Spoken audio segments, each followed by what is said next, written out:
para completar esta grandiosa grilla que tenemos sobre Abbas Kiarostami, Gastón Molayoli va a estar reseñando una de sus películas a continuación.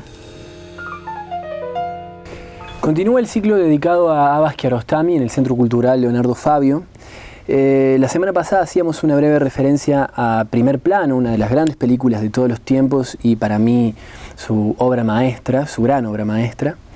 Y hoy quisiera hacer una breve referencia a la que se denomina trilogía Cocker, que empieza con ¿Dónde está la casa de mi amigo?, continúa con Y la vida continúa, valga la redundancia, y cierra con Detrás de los olivos. En el año 87, Kiarostami filma una pequeña historia, pequeña porque la anécdota lo es, pero la película no definitivamente, en la zona de Cocker, en Irán, una zona en donde hay poblados realmente muy pequeños, y allí cuenta la historia de dos niños que son amigos, son compañeros de banco. A uno de ellos el profesor prácticamente lo maltrata en la primera escena de la película porque no trajo los deberes y lo castiga o lo amenaza con que va a castigarlo si no los trae al otro día. El segundo compañero, que después nos enteramos que es el protagonista de la película, observa toda esta escena y cuando llega a la casa se da cuenta de que accidentalmente se llevó el cuaderno de su compañero. Ese es el gran punto de partida de la película. Desde allí arranca la historia que va a atravesar toda la película y que básicamente cuenta las peripecias de este protagonista que intenta alcanzarle el cuaderno al compañero que vive en un poblado cerca de donde él vive.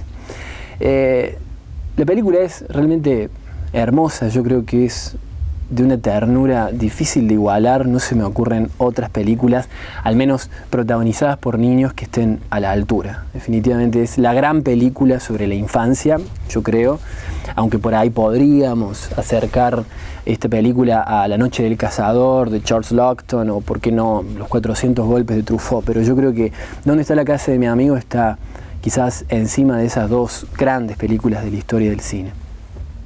Lo que hace Kiarostami en las otras dos es darle continuidad de una manera bastante como extraña y hasta podríamos decir enroscada a esta primera historia. ¿Por qué? Porque en el año 88, y esto que voy a contar pertenece ya al orden de lo real, hubo un terremoto en esa zona, muchas personas murieron y lo que Kiarostami hace es contar la historia de un director de cine, o sea, todo esto es ficticio, contar la historia de un director de cine que quiere volver al lugar a donde filmó ¿Dónde está la casa de mi amigo?, donde filmó una película con niños, ¿no?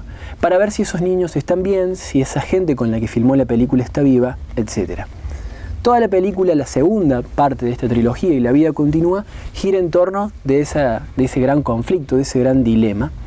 Y como adelantábamos la semana pasada, ya se mete a fondo en esta tensión o en todo caso, fricción que existe entre el documental y la ficción. La tercera parte de la trilogía ya vuelve todavía más sofisticado este dispositivo de fricción entre el documental y la ficción que había o en la que se había instalado Kiarostami en la segunda parte, porque Detrás de los olivos cuenta como el making of, digamos, como el backstage de Y la vida continúa, y deriva o intenta como un desvío hacia uno de los personajes que formó parte de Y la vida continúa, que en Y la vida continúa era como un personaje lateral, digamos. Lo que importa en el cine de Kiarostami, lo que importa en estas tres películas, pero yo diría en toda su filmografía, es lo que sienten, lo que viven, lo que les pasa a los personajes. O sea, lo que importa es el personaje o los personajes que está mostrando, sobre los que apoya la cámara, digamos.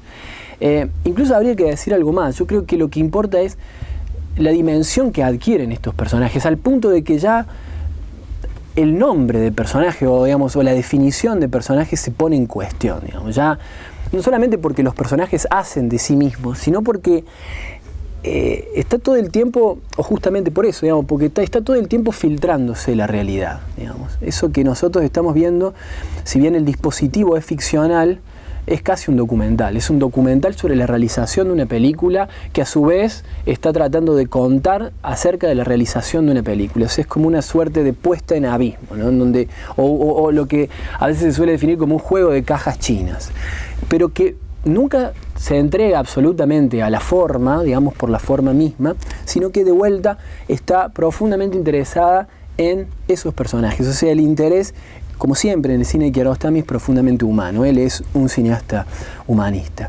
Ojalá que puedan verlas, y puedan verlas en este orden, porque me parece que si no, quizás no tenga demasiado sentido. Son grandes películas de manera autónoma, pero creo que en la totalidad, en la trilogía, digamos, pasan otras cosas. Me queda afuera El sabor de las cerezas, que es quizás la película más conocida de Kiarostami, pero bueno, la mejor manera de saber de qué va esa película es venir a verla, como con todas. Los esperamos.